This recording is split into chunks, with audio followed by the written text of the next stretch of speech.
दोस्तों, शुक्रवार के दिन जो संतोषी माता की ये कथा पढ़ता या सुनता है, उसकी माता रानी सभी मनोकामनाएं अवश्य पूर्ण करती है। सुनिए, एक बुढ़िया थी, उसके 7 बेटे थे, 6 कमाने वाले थे, जबकि एक निकम्मा था। बुढ़िया 6 बेटों की रसोई बनाती, भोजन कराती और उनसे जो कुछ जूठन बचती वह 7वें को दे देती थी। एक दिन वह पत्नी से बोला, देखो मेरी माँ को मुझ पर कितना प्रेम है। वह बोली, क्यों नहीं, सबका झूठा जो तुमको खिलाती है। वह बोला, ऐसा नहीं हो सकता है, मैं जब तक आंखों से न देख लूँ मान नहीं सकता। बहू हंस कर के बोली, देख लोगे तब तो मानोगे। कुछ दिन बाद त्योहार आया।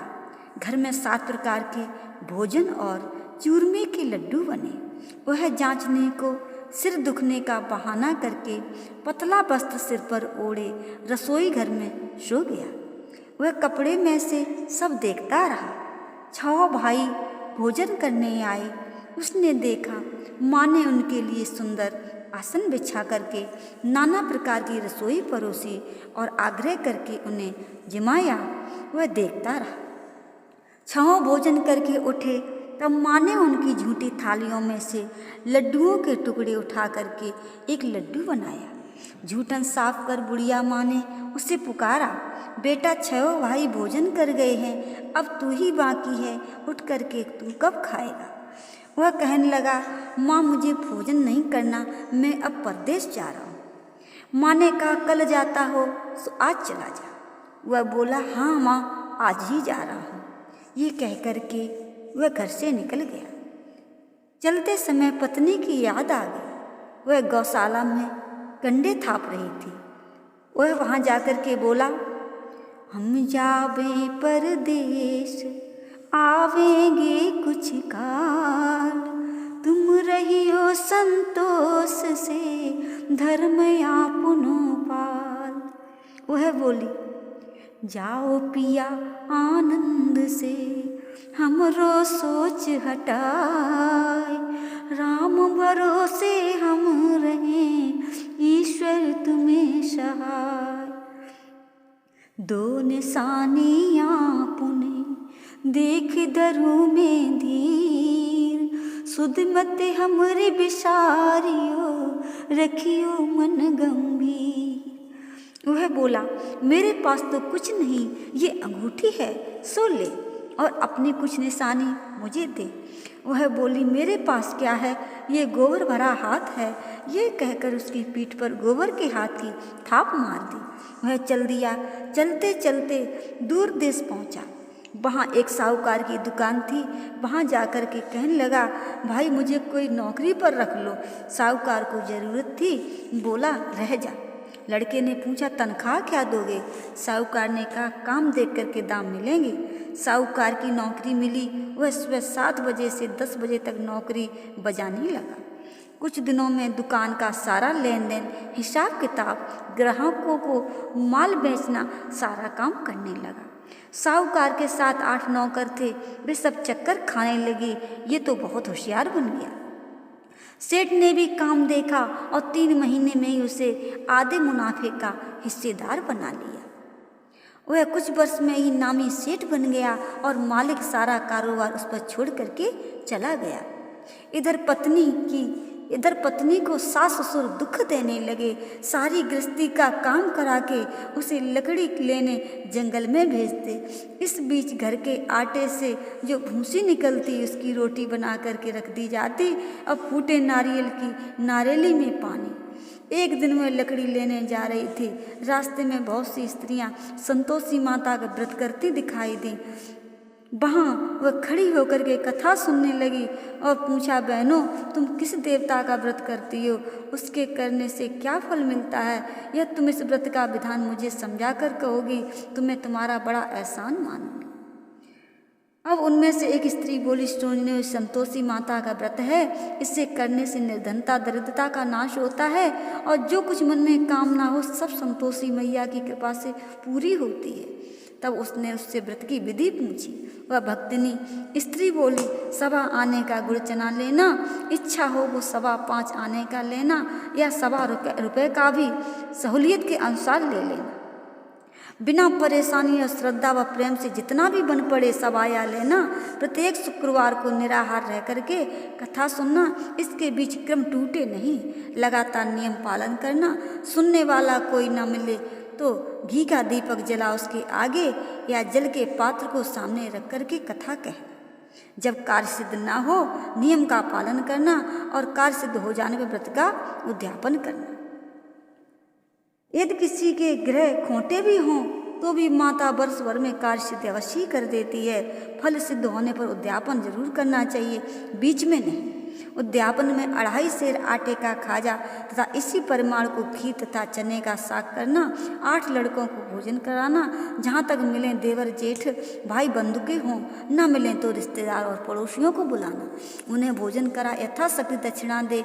माता का नियम पूरा करना। उस दिन घर में खटाई न खाना। ये सुन बुढ़िया के लड़के की बहू चल दी।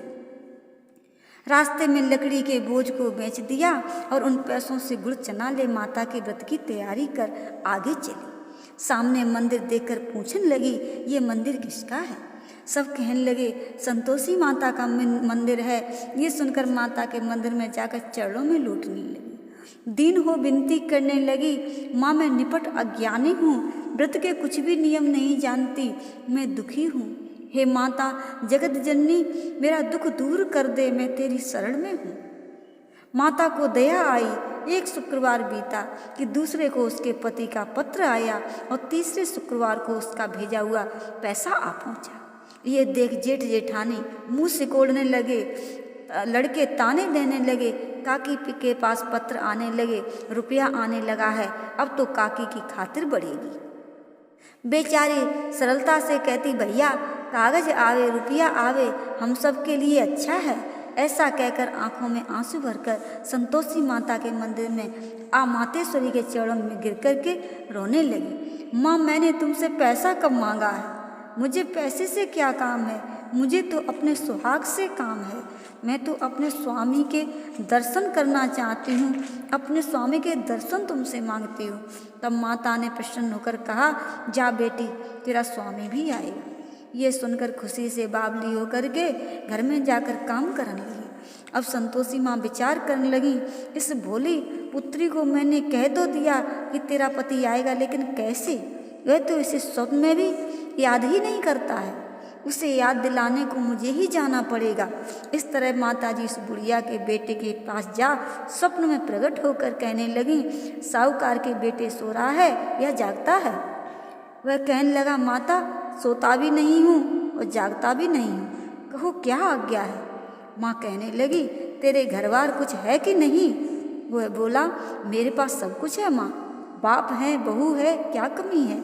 माँ बोली, भोले पुत्र तेरी बहू घोर कष्ट उठा रही है, तेरे माँ बाप उसे बहुत परेशानी दे रहे हैं, वह तेरे लिए तरस रही है, तू उसकी सुध ले। वह बोला, हाँ माताजी ये तो मालूम है, परंतु जाऊं तो कैसे? परदेश की बात है, लेन देन का कोई हिसाब नहीं, कोई जाने का रास्ता नहीं आता, कैसे चला जाऊं? माँ कहने लगी, मेरी बात मान, सवेरे नहा धो करके संतोषी माता का नाम ले, घी का दीपक जला, दंडवत कर दुकान पर जा बैठ। देखते देखते सारा लेन देन चुक जाएगा, जमा का माल बिक जाएगा, सांझ होते होते धन का भारी ढेर लग जाएगा। अब बूढ़े की बात मानकर वह नहा धोकर संतोषी माता को दंडवत घी का दीपक जलाकर दुकान पर जा बैठा। थोड़ी देर में देने वाले रुपया लाने लगे, लेने वाले हिसाब लेने लगे। कोठे में भरे सामान को खरीदार नगद दाम दे सौदा करने लगे। शाम तक धन का भारी ढेर लग गया। मन में माता का नाम ले चमत्कार देख बहुत प्रसन्न होकर के घर ले जाने के वास्ते गहना कपड़ा सामान खरीदने लगा। यहाँ काम से निमट तुरंत घर को रवाना हुआ। उधर उसकी पत्नी जंगल में लकड़ी लेने को जाती है। लौटते वक्त माता जी के मंदिर में विश्राम करती। वह तो उसके प्रतिदिन रुकने का जो स्थान ठहरा। धूल उड़ती देख वह माता से पूछती है, हे माता ये धूल कैसे उड़ रही है? माता कहती है, पुत्री तेरा पति आ रहा है, अब तू ऐसा कर लकड़ियों के 3 बोझ बना ले, एक नदी के किनारे रख, दूसरा मेरे मंदिर पर व तीसरा अपने सिर पर। तेरे पति को लकड़ियों का गट्ठर देख मोह पैदा होगा, वह यहाँ रुकेगा, नाश्ता पानी खाकर माँ से मिलने जाएगा। तब तू लकड़ियों का बोझ उठाकर जाना और चौक में गट्ठर डालकर जोर से आवाज़ लगाना, लो सासू जी लकड़ियों का गट्ठर लो, भूसी की रोटी दो, नारियल के खेवड़े में पानी दो, आज मेहमान कौन आया है। माता जी से बहुत अच्छा कहकर वह प्रसन्न मन से लकड़ियों की 3 गट्ठर बनाई, एक नदी के किनारे पर और एक माता जी के मंदिर में रखा। इतने में मुसाफिर आ पहुंचा। सूखी लकड़ी देखकर उसकी इच्छा उत्पन्न हुई कि हम यहीं पर विश्राम करें और भोजन बनाकर खा पी कर गाँव जावें। इसी तरह रुककर भोजन बना, विश्राम करके गांव को गया, सबसे प्रेम से मिला।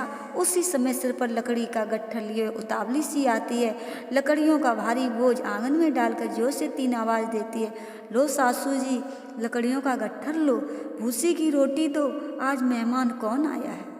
ये सुनकर उसकी सास बाहर आकर अपने दिए हुए कष्टों को भुलाने हेतु कहती है, बहुरी तू ऐसा क्यों कहती है, तेरा मालिक ही तो आया है, आ बैठ, मीठा भात खा, भोजन कर, कपड़े गहने पहन। उसकी आवाज़ सुन उसका पति बाहर आता है, अंगूठी देख करके व्याकुल हो जाता है। माँ से पूछता है, माँ ये कौन है। माँ बोली, बेटा यह तेरी बहू है, जब से तू गया है तब से सारे गांव में भटकती फिरती है, घर का काम काज कुछ करती नहीं, 4 पहर आकर के खा जाती है। बोला, ठीक है माँ, मैंने इसे भी देखा और तुम्हें भी, अब दूसरे घर की ताली दो, उसमें रहूँगा। माँ बोली, ठीक है, जैसी तेरी मर्जी।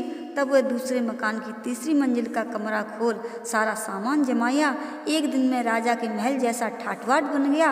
अब क्या था, बहू सुख भोगने लगी। उसने अपने पति से कहा, मुझे संतोषी माता के व्रत का उद्यापन करना है।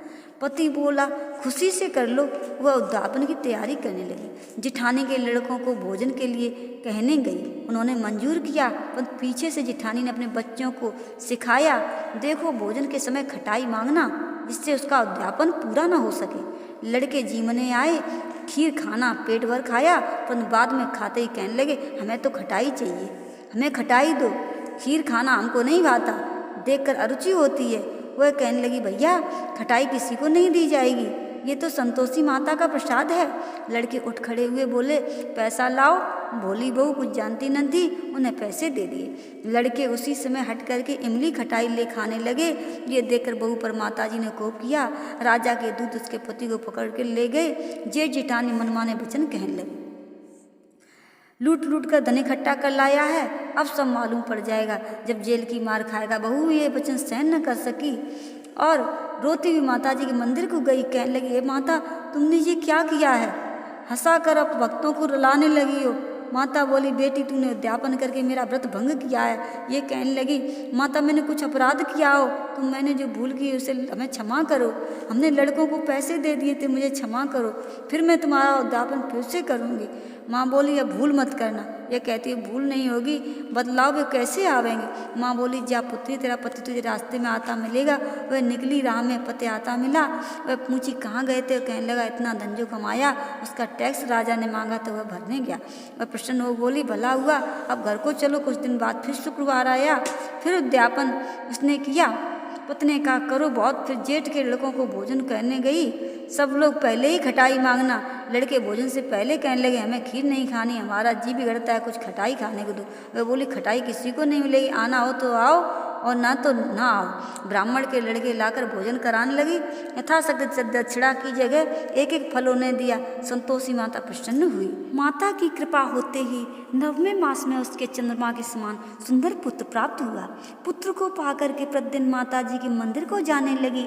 माँ ने सोचा, ये रोज आती है, आज क्यों न इनके घर चलो। ये विचार कर माता ने भयानक रूप बनाया। गुड़ चने से सना मुख, ऊपर सूड़ के समान ओठ, उस पर मक्खियाँ भिन-भिन कर रही थीं। देहली पर पैर रखते ही उसकी सास चिल्लाई, और देखो रे, कोई चुड़ैल डाकिन चली आ रही है, लड़कों इसे भगाओ नहीं तो किसी को खा जाएगी। लड़के भगाने लगे, चिल्लाकर खिड़की बंद करने लगे।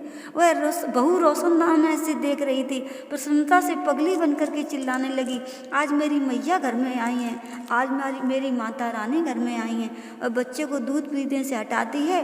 इतने में सास का क्रोध फट पड़ा। वह बोली, क्या उतावली हुई है, बच्चे को पटक दिया। इतने में माँ के प्रताप से लड़के ही लड़के नजर आने लगे। वह बोली, माँ, मैं जिसका व्रत करती हूँ वह ये संतोषी माता है। सबने माता जी के चरण पकड़ लिए और विनती कर कहने लगे, हे माता, हम मूर्ख हैं, अज्ञानी हैं, तुम्हारे व्रत की विधि हम नहीं जानते। व्रत भंग कर हमने बड़ा अपराध किया है। जगमाता, आप हमारा अपराध क्षमा करो। इस प्रकार माता प्रसन्न हुई। बहू को प्रसन्न हो जैसा फल दिया वैसा माता सबको दे, जो पड़े उसका हर मनोरथ पूर्ण हो।